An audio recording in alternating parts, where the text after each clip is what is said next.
Veículos de expedição devem poder ir a qualquer lugar. Mas pneus grandes demais significam eixos quebrados em picapes como esta. Hoje, no 4x4 sob medida, o Ian mostra como trocar um eixo semiflutuante por um flutuante, que é bem mais desejado. 4x4 sob medida.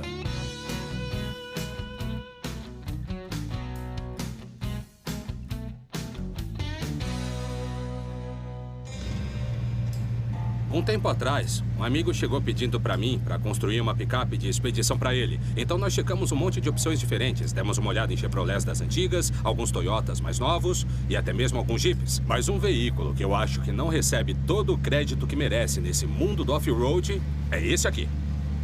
Esse é um Dodge Ram Charger da metade dos anos 80. E, na minha opinião, ele tem várias qualidades que fazem dele um bom veículo de expedição.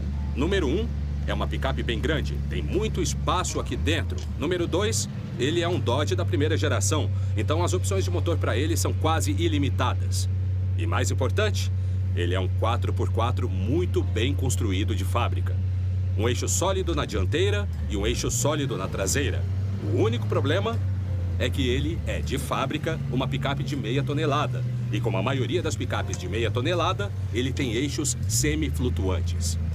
O problema com esse tipo de eixo é que ele não é muito forte, então não vai aguentar uma trilha off-road mais radical. E, além disso, ele não vai conseguir aguentar todo o peso dos equipamentos que a gente está planejando para ele. Então, hoje, eu vou resolver essa limitação.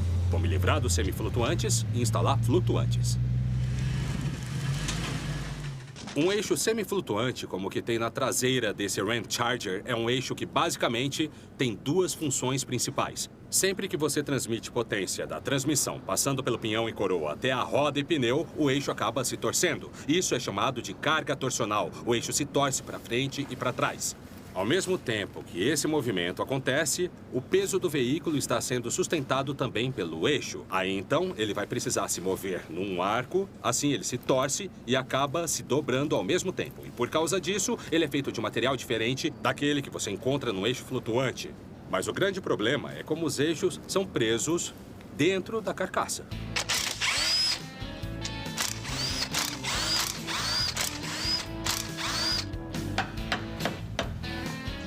Olha só, meu chão tá todo sujo. Tá cheio de graxa no chão. Mas tudo bem, é uma oficina, né? Se você usar uma chave estrela aberta nesse parafuso ao invés de uma chave de boca normal, você tem menos chance de espanar ele. Ó a minha dica do dia aí. Beleza. Pequeno parafuso saiu.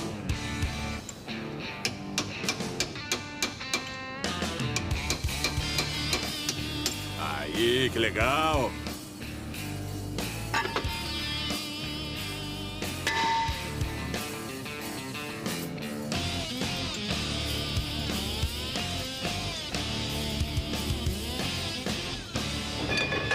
A única coisa que prende o semi-eixo dentro da carcaça é esse pequeno anel trava.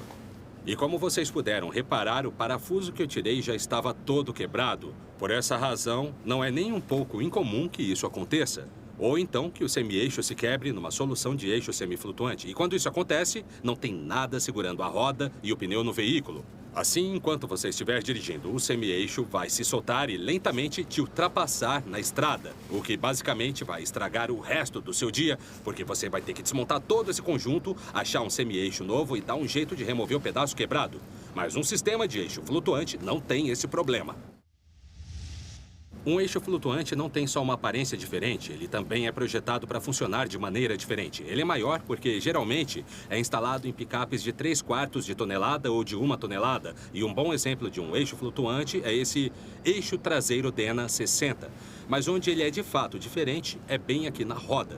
O semi-eixo fica aparafusado a uma flange que está presa ao cubo. E a roda fica presa ao cubo também. Assim, você não precisa remover o pneu e a roda para tirar o semi-eixo da carcaça. Na verdade, você nem precisa levantar o veículo do chão. Você só solta os parafusos e desliza ele para fora. Isso significa que se alguma coisa acontecer ao eixo enquanto você estiver fazendo uma trilha ou sei lá o quê, isso não fará com que a roda se solte da carcaça como acontece no semiflutuante. A roda vai presa à carcaça e o semi-eixo gira dentro dela. Isso também significa que esse sistema é mais forte, porque agora o eixo só precisa lidar com a rotação do sistema. Ele não vai precisar suportar o peso do veículo. Para a nossa Ram Charger, eu escolhi 2 eixos Dena 60, na frente e atrás. Você pode comprar esse eixo num ferro velho, mas uma unidade nova pode com toda certeza te proporcionar um monte de melhorias logo de cara. Para começar, você pode arranjar ele vazio, sem suportes como esse aqui. Ou você pode comprar com os suportes que vai precisar se for instalar num veículo popular, como um Jeep JK ou um Jeep JL. Eles até estão disponíveis com apenas os tubos, assim você pode montar com a largura que você quiser. Mas o fato dele ser novo em folha também significa que nós recebemos todas aquelas coisinhas modernas, como, por exemplo, esse freio de estacionamento integrado aqui dentro desse disco traseiro. E também pinças de freio mais largas, além de sensores de velocidade da roda, se for instalado no veículo que precisa disso. Mas a nossa Ram Charger não vai usar isso.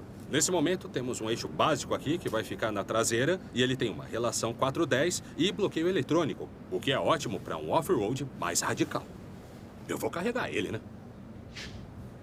Não, é muito pesado. Cadê o macaco, hein? Nós não vamos só atualizar os eixos dessa picape. Se você se lembra, eu disse que estava planejando uma troca de motor também. Mas agora vamos resolver a suspensão dela, porque na parte de trás alguém já colocou um kit de elevação da suspensão. Foi usada uma solução comum, um calço. Usar um calço para elevar a suspensão não é bem o ideal para um off-road mais sério, porque ele cria um grande efeito de alavanca entre o eixo ou o pneu e a roda e o feixe de mola, que pode fazer o eixo virar.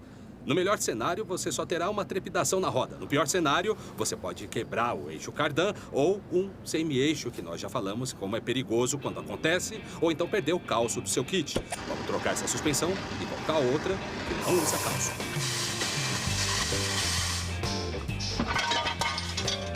Esse já foi. Mais um.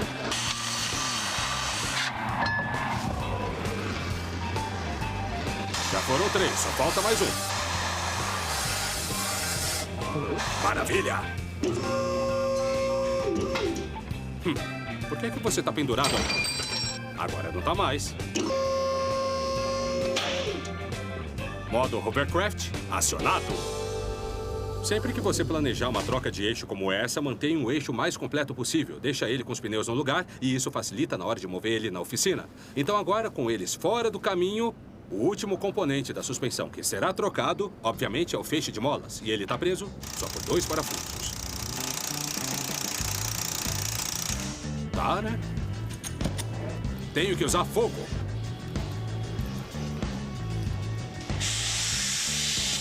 Ainda bem que o meu gel do cabelo não é inflamável. Uma ponta tá solta.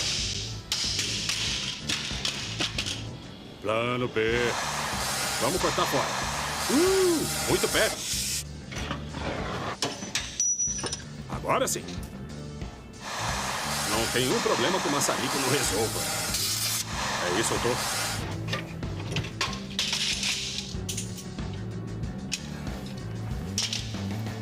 Uma fogueirinha para criar um clima. As coisas estão esquentando nessa troca de eixos na oficina do 4x4 sob medida. A seguir, o Ian começa a instalar o novo feixe de molas da suspensão e mostra por que os novos eixos flutuantes são um sistema mais seguro.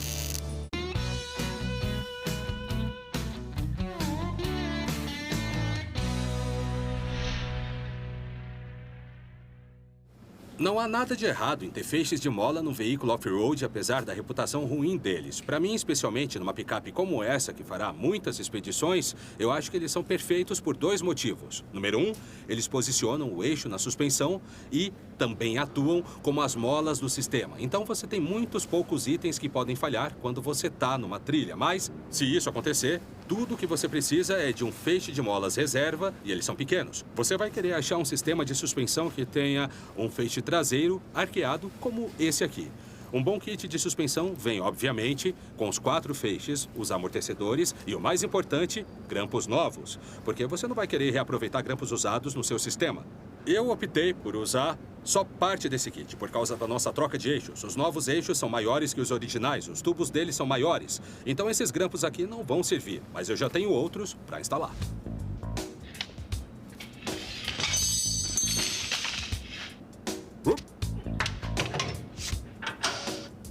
parafuso novo.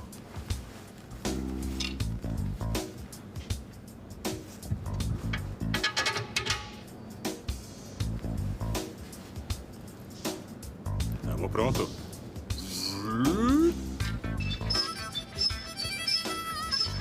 Legal. Feito. A picape já pode descer. Beleza? Tá bom aí? Na maioria das vezes, quando você está instalando um eixo num sistema de suspensão com feixe de molas, você vai usar um grampo como esse, que é o que vem de fábrica. Ele fica em volta da carcaça do eixo, daí ele sobe e passa pelo feixe de molas e você põe essa placa por cima. Mas se você está construindo um veículo para fazer muito off-road, a melhor opção é usar essas placas que dispensam os grampos. Elas basicamente já têm um lugar onde fica o feixe e alguns furos para os parafusos. E o que a gente vai fazer é um sanduíche com feixe de molas entre a placa que não usa grampos e a placa superior. E depois vamos soldar essa aqui na carcaça do eixo. Dá mais espaço até o solo, menos coisa pendurada embaixo. Desse jeito. Primeiro eu tenho que marcar tudo.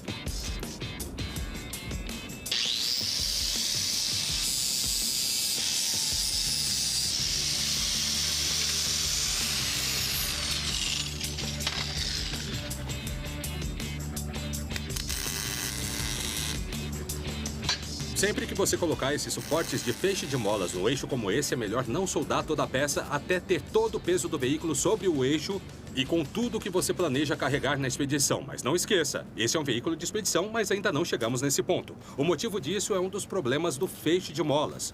Ele não é um sistema ajustável. Você vai ter que acertar o ângulo do pinhão com base na posição onde você soldou esses suportes no eixo. Se você só posicionar eles e soldar até o fim, tem uma grande chance de que assim que você carregar o veículo e o feixe de mola for comprimido, o ângulo do pinhão fique errado. Então a melhor coisa é aplicar só um ponto de solda, carregar toda a picape e terminar tudo. Daí a última coisa a fazer será soldar eles de vez. Mas enquanto estamos aqui na traseira dele, tem mais uma coisa que eu preciso resolver. Construir uma barra anti-torção do eixo.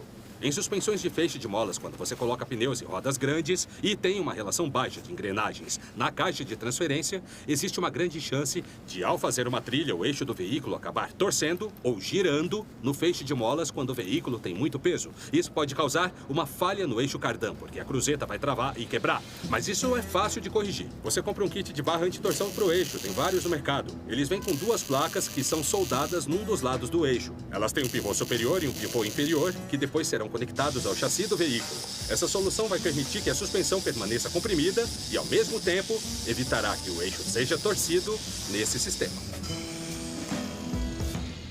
O jeito como essa solução anti-torção funciona é bem interessante. Nós temos aquele suporte que vai soldado no eixo e ele tem um pivô em cima e outro embaixo, e saindo desses pivôs, teremos esses tubos que seguem em direção ao chassi até encontrar esse tipo de jumelo aqui na ponta. Essa peça aqui vai ser soldada no chassi, e quando você olhar por baixo do carro, o jumelo vai estar numa posição vertical assim. Ele ainda permite que a suspensão se comprima e se expanda por causa desse movimento dele.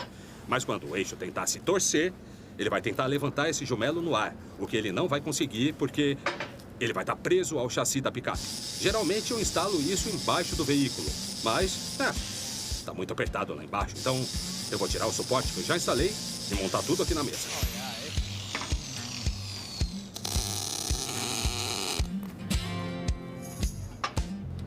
Um.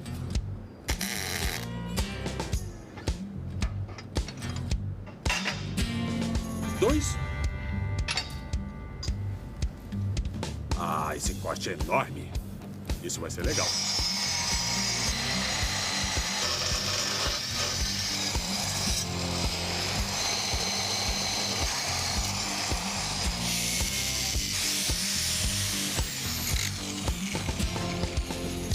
Vamos ver se encaixa.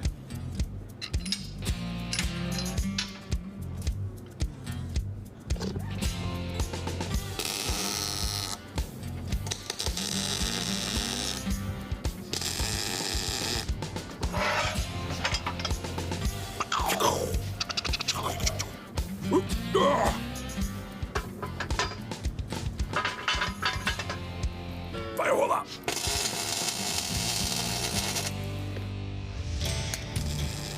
Com a suspensão ainda no ar, eu aproveitei para soldar no eixo a placa que dispensa grampos E também coloquei os parafusos para prender na placa superior. E com isso, a traseira está terminada. O próximo passo é repetir todo esse processo lá na frente.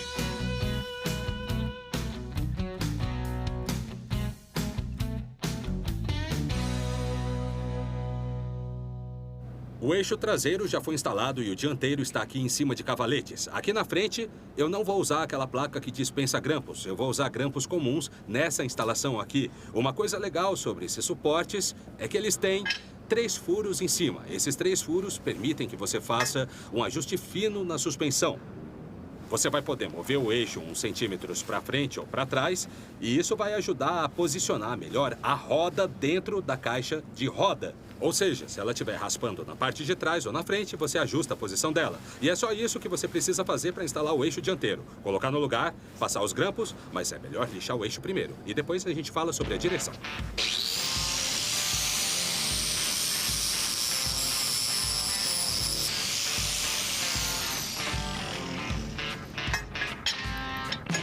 Picape descendo.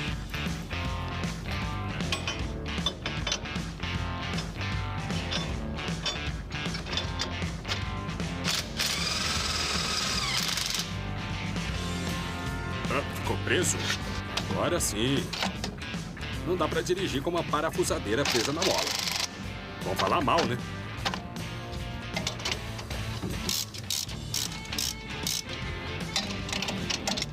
Por enquanto é isso. Sempre que você trocar um eixo de 1 tonelada numa picape dos anos 80, você vai ter que resolver a questão da direção, porque ela saía de fábrica com um sistema empurra e puxa.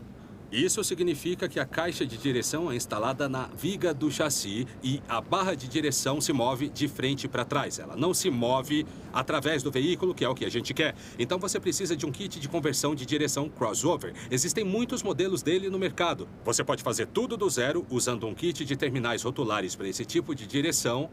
Ou você pode fazer o que eu farei com essa Range Charger, que é usar um kit com terminais e barras para um eixo de 1 tonelada. Esse conjunto vem com todos os terminais de direção que você vai precisar, incluindo um específico para conectar no braço Pitman e tubos DOM bem fortes, além de conexões com rosca para os tubos, onde você vai parafusar os terminais. Vamos começar.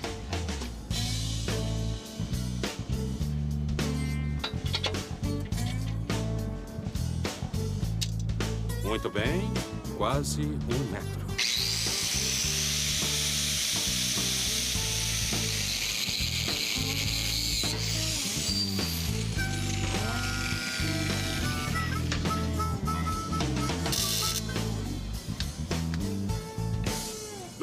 Você vem pra cá.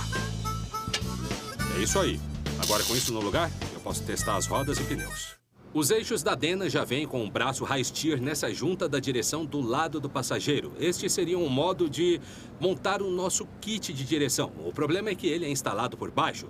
Então, basicamente, a barra da direção acabaria batendo no feixe de molas. Eu já usei muitos desses kits de conversão crossover no passado e dei sorte com eles. Mas, às vezes, o que acaba acontecendo é que a barra de direção precisa ter uma pequena curva para passar por baixo das molas. Mas só saberemos disso quando a nossa picape estiver com os 4 pneus no chão e com o peso dela comprimindo totalmente o feixe de molas. Assim, ele estará na posição certa. Mas eu sei que esse sistema funciona porque, como eu disse, já usei anteriormente. Antes de botar o seu veículo na estrada, é sempre bom fazer uma inspeção visual rápida. E quando estiver embaixo dele, se você encontrar uma abraçadeira do garfo assim, que foi amassada num dos lados, isso é um sinal claro de que o veículo está torcendo o eixo, porque quando o eixo torce, ele acaba batendo nessa abraçadeira aqui. Então, se você encontrar isso, você tem um problema, porque não vai poder pegar a trilha. Mas a boa notícia é que você vai passar uma tarde na oficina construindo uma barra antitorção. Quando for escolher um conjunto de pneus para um veículo de expedição, você precisa ser honesto com você mesmo. Você vai passar tanto tempo na rodovia quanto na trilha de terra, então você precisa procurar um pneu feito para usar no asfalto, mas que tenha uma boa tração off-road. Um pneu que eu já usei no passado com essa combinação é esse Toyo Open Country MT. Ele tem 90 centímetros de altura, o que será perfeito para nossa Range Charger, já que vai manter o veículo bem longe do solo, mas não alto demais a ponto de atrapalhar na hora da trilha. A outra coisa bacana é que ele tem uma classificação E na categoria de carga, já que mesmo ela sendo uma picape de meia tonelada, depois que a gente encher ela de coisas para sair numa expedição, ela vai estar com bastante peso. O padrão de sulcos é bom, porque ele vai dar uma boa tração e não é grande, então não fará ruído quando rodar no asfalto. E eu montei ele numa roda Hammer de fábrica, porque ela é uma boa opção para um veículo como esse aqui. Padrão de 8 parafusos, modelo OEM para carga pesada. E o offset dela é perfeito para o nosso eixo. E tá escrito Hammer, é legal demais.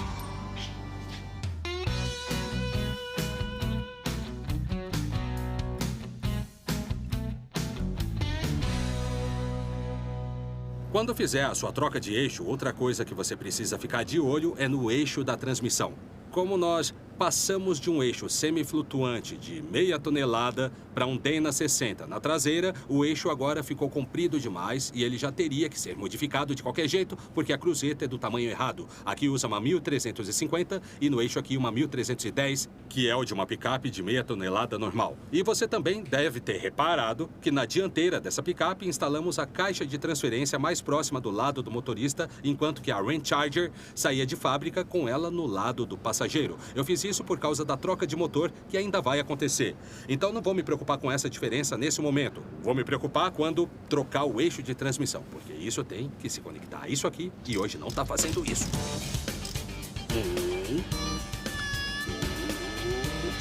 Parafusos pequenos, oi para vocês.